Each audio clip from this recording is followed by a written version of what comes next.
He did indicate that he'd be attending, so I haven't heard from him since Monday. Or yesterday, I guess.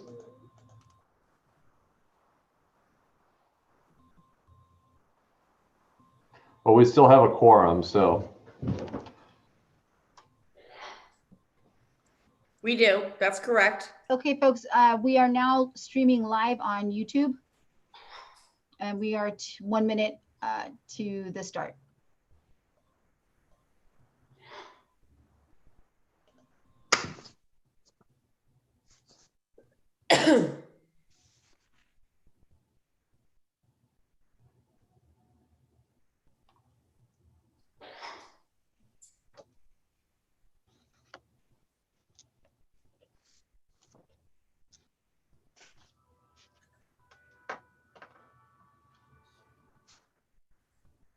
Now, do we recognize him when he comes in? Yes. Who recognizes him? Me, you? It could go either way, as long as the record reflects that somebody has joined the meeting at a certain point of time, so that Elvia can keep the minutes accurate. Yeah, as soon as we see him log in, I can make a comment. Okay, 7 o'clock. I now call this meeting to order at 7 p.m., November 3rd, 2020. For the audience tonight, I am the chair and serving as the presiding officer for tonight's meeting. Before we move forward, I would like to announce that in response to the executive orders issued by Governor Newsom, the city is conducting a teleconference public meeting utilizing Zoom video communications. This allows the city to continue to conduct essential business and comply with public health administration recommendations to protect the public and city employees, practice social distancing and limit exposure by not allowing in-person public meetings. To ensure that the public will be able to participate, public comments can be submitted as live comments during Zoom meeting and via email at publiccomment@cityofglendora.org. Tonight, since there is not a public hearing, since we have a new business item, any public comment relating to that item should be addressed during the opening public comment period, which will be provided shortly. Okay, now I'd like to have Madam Deputy Clerk, City Clerk, please call roll. Thank you, Vice Chair Davis. At this time, I will conduct an oral roll call and request that each commissioner respond with present when their name is called. Commissioner Koss? Present. Commissioner Matthews? Present. Commissioner Norwood? Is not in. Vice Chair Davis? Present. And Chair Kent, we know, is absent tonight. So 3 of the 5 are present. Okay, with that, as has been customary the last several months, if everybody will place their hand over their heart, and I will recite the Pledge of Allegiance. I pledge allegiance to the flag of the United States of America and to the republic for which it stands, one nation, under God, indivisible, with liberty and justice for all. All right, so at this point in time, I will now, since we have no special items, I will now open the public comment period. At this time, I would like to invite members of the public to address the commission. You may give public comment during public comment. Speakers are limited to 3 minutes, speaking once on both on and off agenda items. This is your time to speak uninterrupted. Please address your comments to me, the presiding officer. Public comment is limited to 30 minutes in total. If you would like to request to speak, select the raise hand icon in the Zoom before the close of the public comment period, and you'll be recognized. You will then be called on when your turn is up to speak. Madam Deputy Clerk, do we have any requests? No, at this time we have received no requests via email or during the Zoom meeting for public comment. And Madam City Clerk, does that also include the non public hearing item that is listed as a business item. Yes, so any request to speak on this, including the agendized item, should be done at this time, and we have not received any requests during the Zoom meeting or via email through the public comment email. Hold on one second. At this time, I'd like to call out a phone number, somebody who has joined the meeting with 7002, last four numbers of that phone. In case that person would like to speak, we're going to unmute you now. They may have to unmute themselves. Yeah, you're probably going to need to unmute yourself if you would like to speak. Oh, Hello? yeah. Hello, this is Dave Andrews. Would you like to give public comment at this point? Oh, no. Okay, all right, thank you. Okay, On- no further requests have been received. Okay, and that was on the, on any agenda item, non-agenda item or agenda item? It is on both on and off agenda items.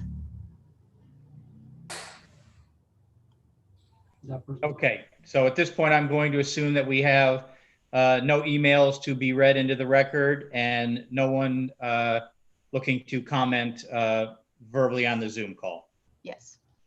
All right, I will now close the public comment period. Is Commissioner Norwood on here at all? Okay. Okay, are there any requests to reorder or make additions to the, is this reordering of the additions to the agenda? Are there any requests to reorder or make additions to the agenda? No. Okay, hearing none, then we have no items under the public hearings. Under the consent calendar, items on the consent calendar will be enacted by one motion without individual discussions unless a commissioner has requested it be removed for separate discussion. Madam Deputy City Clerk? Thank you. At this time, I will take a motion to approve item number 1. Is there a motion? I'll make a motion. I'll Is there a second it. Thank you. We've got a motion from Commissioner Matthews, a second from Commissioner Koss. I will take a roll call vote. Commissioner Koss, Yes. Commissioner Matthews, Yes. Vice Chair Davis. Yes. Okay, and we've got 2 that are absent, so the record will reflect that it passed 302. Thank you.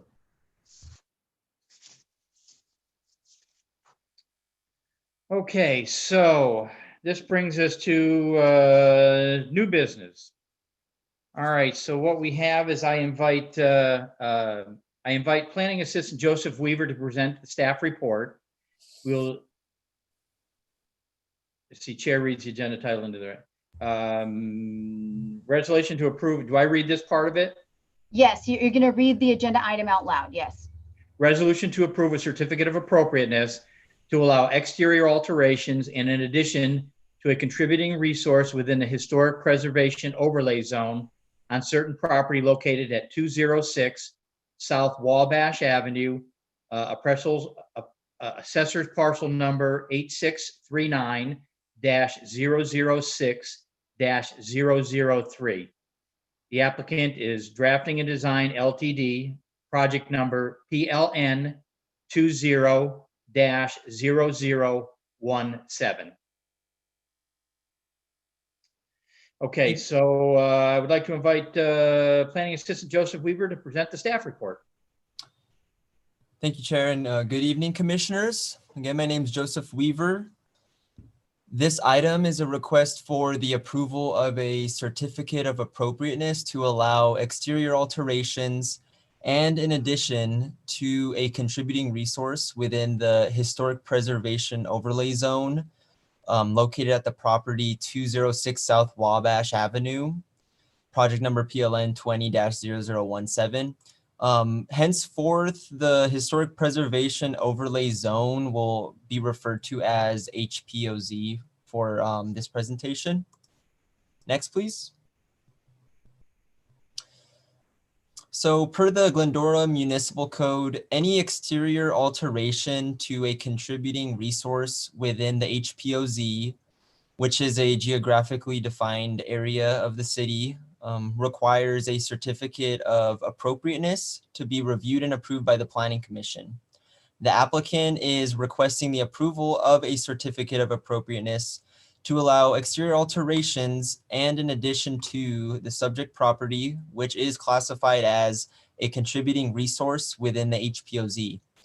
Just as for some quick background, the HPOZ was established in 1999, at which point the subject property along with others became a designated contributing resource to the overlay zone.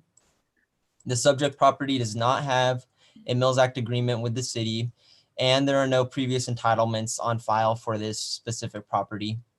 To summarize the proposal, the applicant is requesting the approval of a 240 square foot exterior remodel to the very rear of the existing single family residence, and a 586 square foot addition to the rear of the existing residence. Additionally, included within the scope of work of this project is a new 573 square foot accessory dwelling unit, or ADU for short, which will be connected to the detached garage in the rear of the property adjacent to the alley. The proposed ADU is not within the purview of Planning Commission review, as ADUs are required to be reviewed and approved ministerially without discretionary review pursuant to the state government code. The proposed ADU has been reviewed by staff and complies with all relevant zoning code requirements pertaining to ADUs. The application for the ADU will formally be reviewed and approved by staff at the time of building permit plan check. Therefore, Planning Commission, for the Planning Commission hearing tonight, note that the ADU is only being shown for reference purposes only. Next, please. So the subject property is located at 206 South Wabash Avenue, which is located on the east side of South Wabash Avenue, just south of its intersection with East Carroll Avenue. The property is approximately 6,400 square feet in size and is improved with an existing 980 square foot single family residence and a 330 square foot detached garage, which is in the rear of the property. The project site has a general plan land use designation of high density residential, a zoning designation of multiple family residential, R3, and a historic preservation overlay zone. Note that pursuant to the Glendora Municipal Code, single-family uses located within multiple family residential zones are permitted use subject to the development standards of the single-family R1 zone in lieu of multiple family standards. So for this project proposal, we will be referencing R1 development standards. And lastly, the surrounding land uses include existing single-family and multiple family residences, along with similar land use and zoning designations, with the exception of the R2 zoning designation to the east. So all other properties in the vicinity are under a similar R3 zoning. Next, please. So this is a street photo of the existing residence, which was built in 1916 and is characterized by craftsman bungalow architectural elements. It features a gabled roof with exposed rafters, an offset front porch, wood siding exterior, and casement windows, all characteristic of craftsman style architecture. It's worth noting that the proposed project will not alter the front elevation of the existing residence as shown, with the exception that the offset rear addition will be slightly visible on the south side of the residence or on the right side as shown on this photo. Next, please. This photo just shows the side of the existing house looking to the west or to the front of the property, just as visual reference. Next, please. This is another, the other side of the house, the north side, also showing that north side for visual reference. Next, please. And this is the rear of the existing residence. This is the location where the exterior remodel will take place, as well as the addition area. So again, this is located to the rear of the existing residence. So this portion of the existing home will be remodeled, and the addition will take place in this vicinity. Next. And for visual reference, this is the existing 2-car garage detached, also the detached garage which the ADU will be connected to. Next, please. So the existing site plan is located on the left. The proposed site plan is on the right side. The project proposal includes a 240 square foot exterior remodel to an existing rear portion of the residence. This remodel involves the removal of an incompatible shed roof addition, which will be replaced with a gable roof form to match the existing residence. Additionally, the project involves a 586 square foot attached addition to the rear of the residence, as you can see in sort of the offset addition area there on the proposed site plan. Again, included for reference is the proposed 573 square foot ADU at the very rear of the property. Lastly, it's worth noting that no trees are going to be removed as part of this project proposal. Next, please. The existing floor plan on the left demonstrates the proposed remodel area in purple. The remodel and addition area will accommodate a dining room, laundry room, an office, master suite, and an exterior wood deck as shown on the proposed floor plan to the right. Next, please. This is the front elevation, which will remain the same with the exception of the proposed rear addition slightly being visible on the right. So you can see the offset rear addition over on the right side outlined in as the new addition there. Next, please. This is the south elevation showing the remodel and addition area to the rear of the residence. Next, please. This is the north elevation showing the other north side of the property. Again, showing the remodel area with the new addition area along with the exterior deck shown there. Next, please. As shown on the east elevation is the rear of the property. The proposed remodel and addition area are consistent with the craftsman elements of the existing residence and feature a gable roof form and gable ornamentation, wood siding, window frame style, and composition shingles, all to match the existing residence. So architecturally, the addition is compatible with the craftsman architectural style of the existing historic residence. The Glendora Preservation Development Handbook recommends that the project follows the Secretary of Interior standards for the rehabilitation of historic structures. These guidelines offered by the U.S. Department of the Interior offers guidelines for rehabilitating historic buildings and properties and are used as a benchmark for any proposed work thereon. And staff has listed these standards in the draft resolution with responses illustrating the project's compliance with those standards. Next, please. And lastly, these are ADU elevations for reference, again, attached to the detached garage. Next, please. Shown here are the color and materials. All colors and finishes will match the existing historic residence.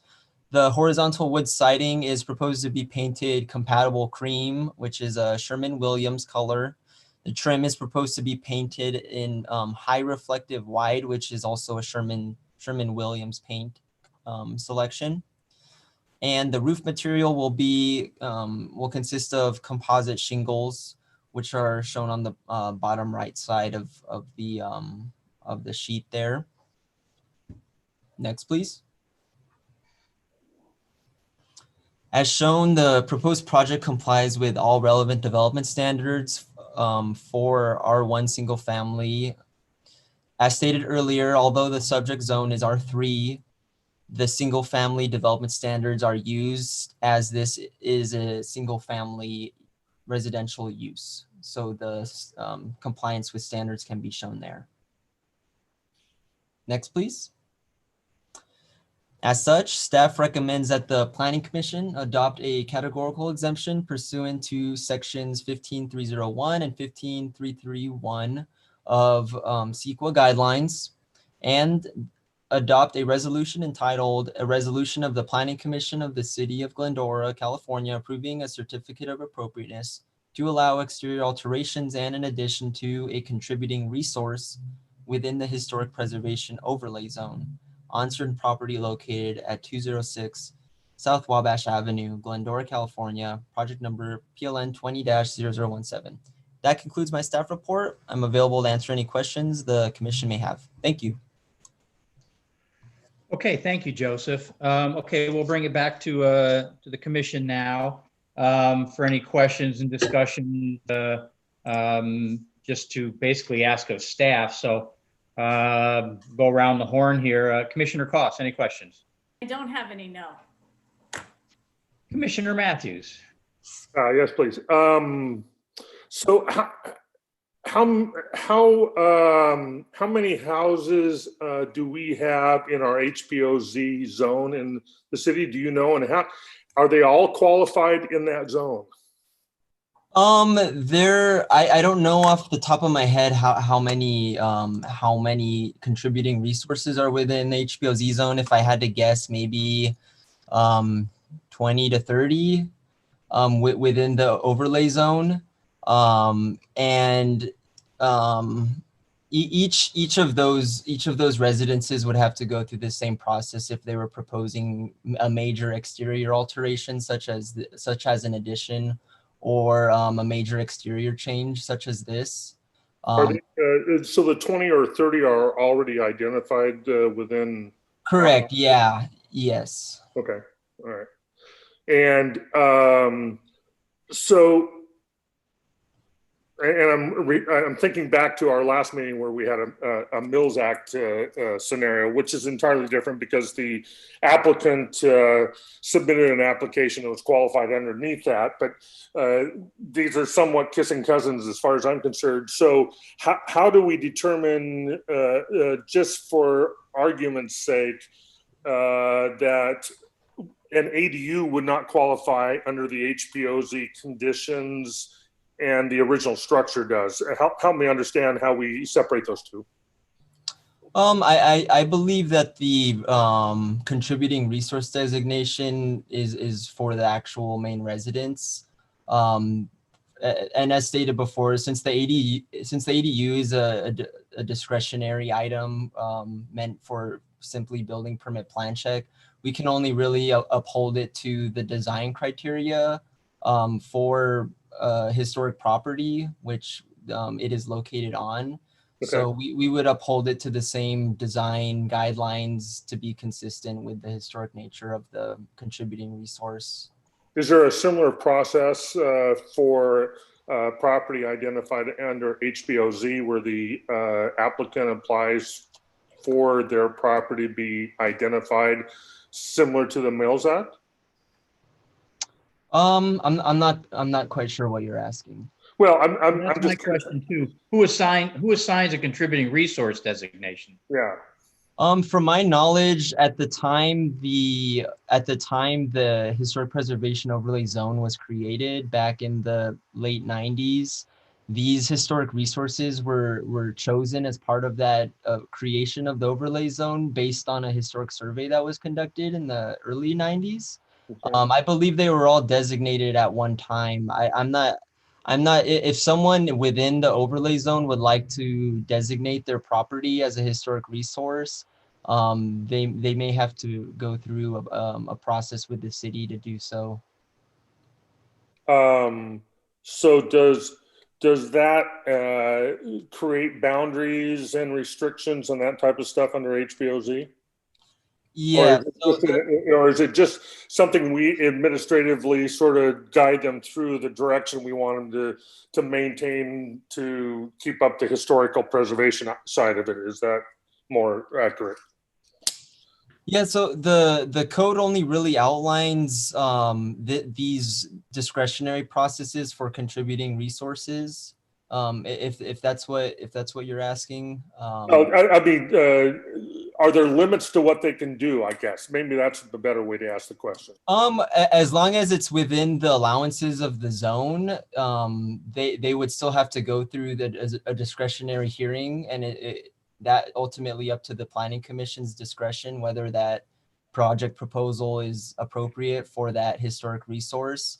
But as long as it's listed as a contributing resource, the property, and they're proposing a major exterior alteration, they would have to go through this process. So, whether it be an addition, a exterior remodel, along those lines, and it is up to the discretion of the planning commission to determine.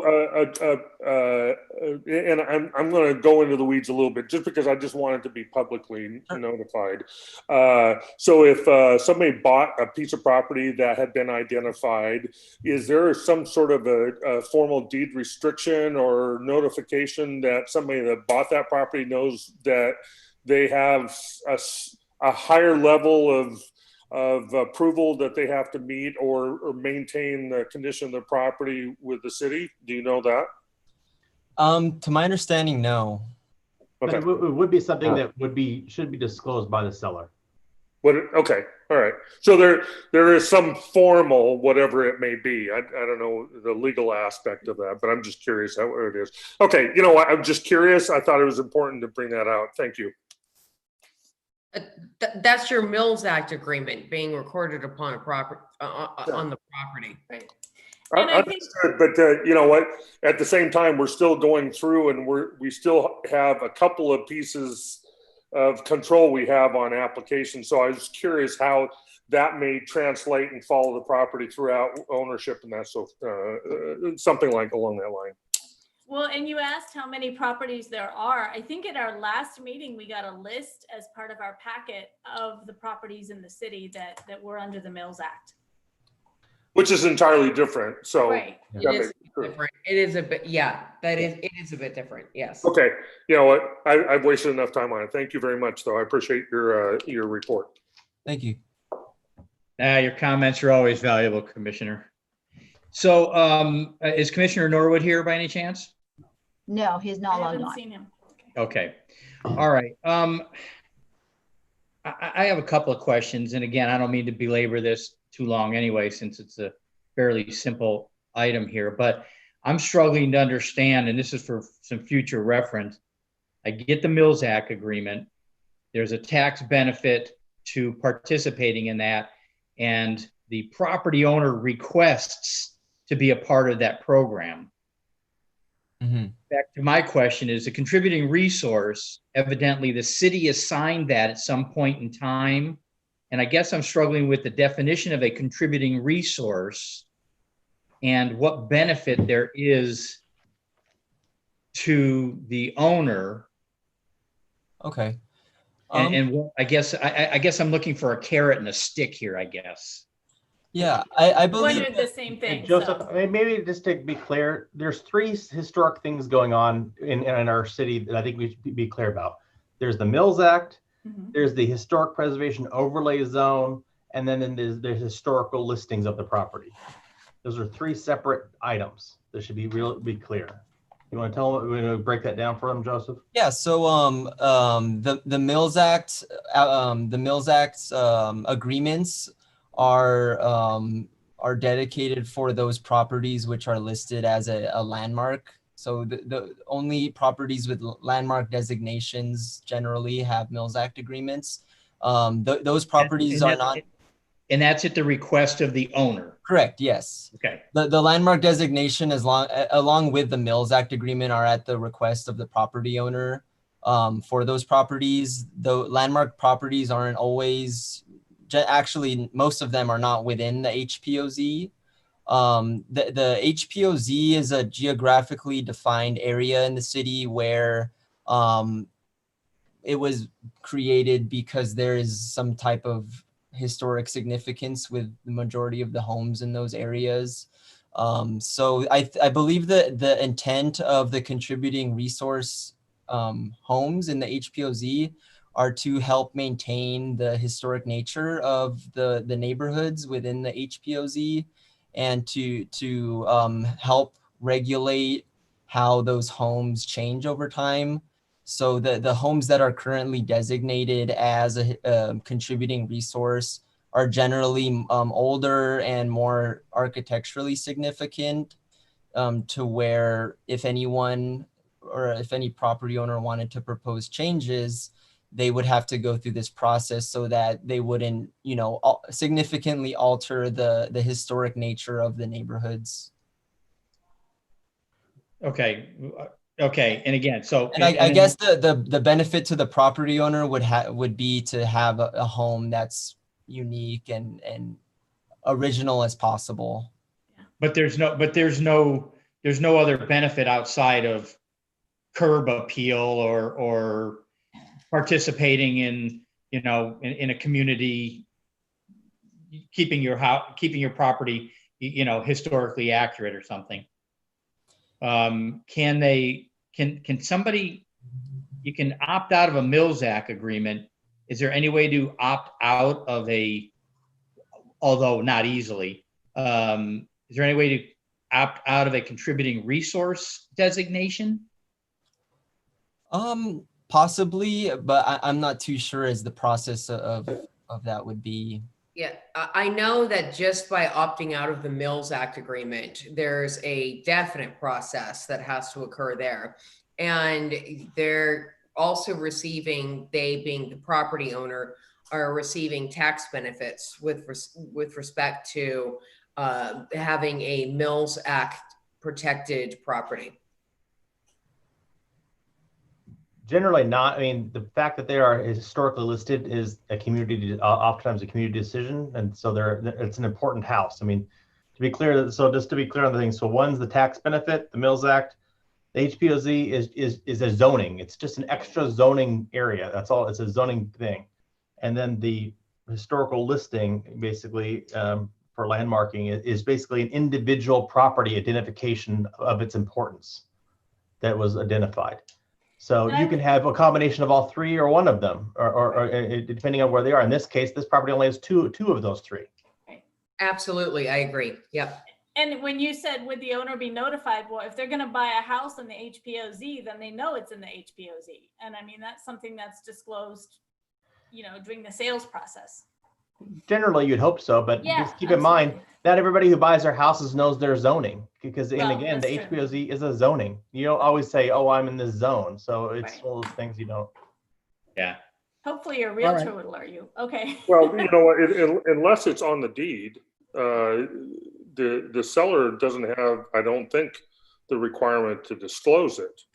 But and you know what? To go back to, I'm not really sure how we establish that it qualifies or does not qualify. For example, as Mr. Weaver was running through the photos there was some obvious modifications to that house that I noticed that maybe even this owner doesn't know the history of. Right. So I'm wondering, are we looking for just a generality to the significance, or are we looking for more particular and specific requirements to be upheld? And that's a little bit, that's the dicey thing. I don't think we need to get in that now, but there might be some clarifications for future projects that come before us. Right. Okay. Commissioner Cost, Commissioner Matthews, anything else? No, thank you. Okay. And I have nothing else. So with that, I'll turn it over to Madam Deputy City Clerk. Thank you. At this time, the recommended action is to adopt a categorical exemption pursuant to Code 15301 and 15331 of California Environmental Quality Act guidelines, and a waive full reading, read by title only, and adopt a resolution entitled A Resolution of the Planning Commission of the City of Glendora, California, approving a certificate of appropriateness to allow exterior alterations and addition to a contributing resource within the Historic Preservation Overlay Zone on certain property located at 206 South Wabash Avenue, Glendora, California, plan number 20-0017. Do we have a motion? I'll move. A second? I'll second. We've got a motion by Commissioner Koss, a second by Commissioner Matthews. I'll take a roll call vote. Commissioner Koss, Yes. Commissioner Matthews, Yes. Vice Chair Davis, Yes. and Commissioner Norwood and Ken are absent, so it passes 3-0-2. Thank you. Okay, commission and staff items. Do commission or staff have any other items before we adjourn? I have one item I wanted to announce, Mr. Davis, on just as a reminder to the Planning Commission, we are going to hold still a special meeting of the commission on November 17th to give a presentation and discussion on the progress so far on the update to the city's general plan housing element. That's a state required update to the housing element that we're currently working on. We started in the last couple of months, and we'll have a presentation on that as well as discussion for the commission and input from the public. And that's a Zoom meeting also, Mr. Kugel? Yeah, yes, it is. Okay, so noted. Anybody else for the good of the order? No, I've got 25 minutes to go vote. Uh-oh. Oh, well, you better get go. going. No, I did a long time ago. Come Oh.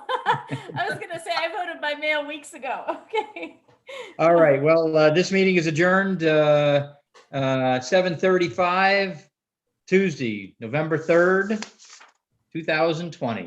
Have a good evening, folks. Thank you Thank very much. you. Good night. Thank you. Good night.